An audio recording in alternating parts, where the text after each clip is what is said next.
চোখের পলকেই এত খাবার। সত্যি যদি এমন হতো, জাদুর বাতি দিয়ে যদি নিজের শখ স্বপ্নগুলো পূরণ করা যেত। জানেন, ছোটবেলায় সত্যি এমন করতাম, আমি বাতি ঘষাঘষি করতাম যদি আলাদিন চলে আসে আর আমার ইচ্ছেগুলো পূরণ করে দেয়। কিন্তু কই আর সেটা হয় বলেন? বাস্তবে এক একটা শখ পূরণ করতে গিয়ে মাথার ঘাম কখন যে পায়ে পড়ে বুঝতেই পারি না। আসসালামু আলাইকুম, কেমন আছেন সবাই? আজকের ভিডিওটা একটু ভিন্ন, কারণ ঢাকা শহরের মধ্যে এমন একটা গ্রামীণ পরিবেশ, বলা যেতে পারে সাজেকের মতো একটা ফিল দেয়। তার মধ্যে আজকে আমি সেই ছোটবেলা দেখার স্বপ্ন, মানে বাতি ঘষাঘষি করে আলাদিন এসে আমার ইচ্ছে পূরণ করবে, সেই স্বপ্নটা পূরণ হতে যাচ্ছে। এত সুন্দর রেস্টুরেন্টের নাম কি জানেন? কান্ট্রি সাইড রুপটপ, যেটার লোকেশন ঢাকা মিরপুর 1 চিড়িয়াখানা রোড, ঈদগাহ মাঠের পাশে। রাজধানীর মতো এত জ্যামজট একটা শহরে এত সুন্দর একটা রেস্টুরেন্ট ভাবা যায়? আমি তো যাওয়ার পরপরই সাজেকের একটা ফিল নিচ্ছিলাম।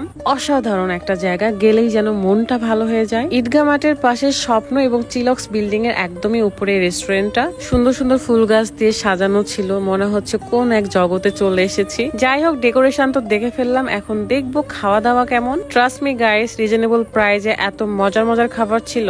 এখানে একটা প্রদীপ ছিল, যেটা ঘষে ঘষে আমি এতগুলো খাবার নিয়ে চলে আসলাম। এখানে সিঙ্গেল আইটেম থেকে শুরু করে ভজনম থালি অর্ডার করেছিলাম। ভজনম যে থালিটা ছিল সেটা মাত্র 1499 টাকা, এবং এর মধ্যে আছে এখানে কিছু ভালোবাসার মানুষদের সাথে দেখা হয় এবং তাদের সাথে আমরা সেলফি ভিডিও করি। তো ভজনম থালিতে রয়েছে হারিয়ালি বিরিয়ানি, ডাল বাটার ফ্রাই, চিকেন বাটার মশলা, পালক পনির, আরো ছিল গোলাপজাম, লাচি এবং গার্লিক নান। মাত্র 1499 টাকায় এত বড় একটা থালি। কোনটা রেখে যে কোনটা খাই, প্রত্যেকটা খাবার মজা ছিল। আর বিশেষ করে ভালো লেগেছে বিরিয়ানিটা। আরো কিছু সিঙ্গেল আইটেম নিয়েছিলাম, তার মধ্যে ছিল লাহোরে চিকেন টিক্কা, গার্লিক নান, লাচ্চা পরোটা, পালক পনির, সাথে ছিল বিফ মশলা এবং বিফ নিহারি, যেটা আমি খুবই মজা করে খাচ্ছিলাম। প্রথমে কাঁচা মরিচের টুকরাগুলো সুন্দর করে ছিটিয়ে দিই, তারপরে এই লেবু ছাড়া কিন্তু নিহারি খেতে একদমই মজা না।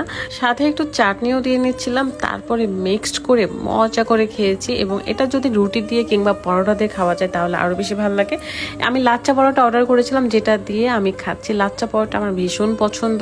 ভাইরে ভাই, রিজনেবল প্রাইস এত সুন্দর জায়গায় এসে যদি খাইতে পারি তাহলে জীবন সার্থক। আপনাদের সুবিধার্থে আমি এদের পেজ লিঙ্কটা ক্যাপশনে দিয়ে রাখবো, যাতে আপনারা দেখতে পারেন যে কি কি আইটেম আছে বা খাবারের দাম কত। এমনকি তাদের হোয়াটসঅ্যাপ নাম্বার দেওয়া আছে, আপনারা চাইলে তাদের সাথে কন্ট্যাক্ট করে যেতে পারেন। কান্ট্রি সাইড রুপটপ নামে এই পেজটা ক্যাপশনে আছে, চেক করে নেবেন। এদিকে আমরা বর্ব মিলে খেতে খেতে পেটটা একদম টুম করে রাখছি। একে তো পেট ভরা, তারপরেও যেন মনে হচ্ছে প্রত্যেকটা খাবার যদি টেস্ট না করে তাহলে কি হয় বলেন। তারপর আবারও চলে আসি ভজনম থালিতে, কারণ এখানকার খাবার জাস্ট ওয়াও। লাচ্ছিটা আমার এই গরমে আরো ভীষণ ভালো লেগেছে। কথাই আছে, আগে দর্শনধারী তারপরে গুণ বিচারী। মানে আপনি আগে দেখবেন যে জায়গাটা কেমন, তারপরে আপনি খাবার খেয়ে বিচার করবেন যে খাবারগুলো কেমন। ঢাকাতে আমি যে কয়েকটা রেস্টুরেন্টে খেয়েছি, প্রত্যেকটা রেস্টুরেন্টের খাবারই আমার ভীষণ ভালো লেগেছে। কোনো প্রদীপ দিয়ে না হোক, আপনি আপনার পরিশ্রম দিয়ে আপনার ইচ্ছা স্বপ্ন সবকিছু পূরণ করেন। আল্লাহ আপনাদের সবাইকে ভালো রাখুক, সব বিপদ আপদ থেকে দূরে রাখুক। সবাই ভালো থাকবেন, সুস্থ থাকবেন, আমাদের জন্য দোয়া করবেন। আল্লাহ হাফেজ, আসসালামু আলাইকুম।